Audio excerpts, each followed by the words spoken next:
Hello kiddies, welcome back to my channel Aishu vlogs. তো আজকে আমি ছোলা সিদ্ধ রান্না করছি, তোমরা প্রসেসটা দেখো। অ্যান্ড তোমরা আমাকে অবশ্যই জানাও কারা কারা ইউটিউব করো, অ্যান্ড ইউটিউবে পোকো M3 ফোন কার কার আছে, পোকো M3 ফোনে ক্যামেরা কী সেটিং করবো। আমার এত প্রবলেম হয় ভিডিও বানাতে, মানে কি বলবো, লাইক আমি প্রচুর হাই কোয়ালিটি দিই ভিডিও বানাতে। আমি চেষ্টা করি আমার ভিডিও কোয়ালিটি খুব ভালো হোক, যে দেখবে যে ভিডিও কোয়ালিটি যদি ভালো হয় তো অটোমেটিক ভিডিও দেখতে ভালো লাগে, বাট কোয়ালিটি না ভালো লাগলে কার ভালো লাগে। আমার ভিডিও কোয়ালিটি ভালো আসে না। তোমরা অবশ্যই আমার যখন ভিডিও দেখবে তখন হাই কোয়ালিটিতে দেখবে, এটুকু তো আমার তোমাদের প্রতি বিশ্বাস। আর তোমরা অবশ্যই চ্যানেলকে লাইক কমেন্ট সাবস্ক্রাইব করো। বাট আমাকে পোকো M3 ক্যামেরা সেটিংটা অবশ্যই বলো, যে কী করলে কী করে ভালো আসবে, কিংবা তোমরা স্ন্যাপচ্যাটে যদি কেউ ভিডিও বানাও তো স্ন্যাপচ্যাটেরও আমাকে সাজেস্ট করো, সেটিং কী করবো না করবো একটু বলো। স্ন্যাপচ্যাটেও যদি সেরকম হয় তো আমাকে আইডিয়া দাও। আর বেস্ট ক্যামেরার অপশন তোমরা একটু আমাকে সাজেস্ট করো, কমেন্টে অবশ্যই জানাও।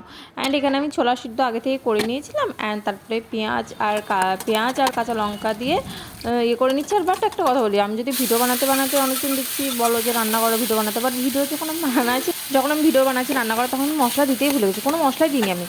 মানে এখানে তোমরা যেগুলো দেখছো সেগুলো দিচ্ছি, বাট এক্সট্রা আমি আবার অফ ক্যামেরা আবার বাকি মশলা দিই, বিকজ আমি জিরে দিইনি, গরম মশলা দিইনি, কিছু দিইনি। আমি জাস্ট লঙ্কা নুন দিয়ে আমি বানিয়ে নিয়েছি। তো এখানে এগুলো ছিল। আর আমার ভাইয়ের এই মিষ্টি একটা আমি চুরি করে নিয়েছিলাম, এই চুরি করা মিষ্টিটা আমার আবার ছোটো ভাই খেয়ে নিয়েছে। তো thanks for watching, tata, bye bye.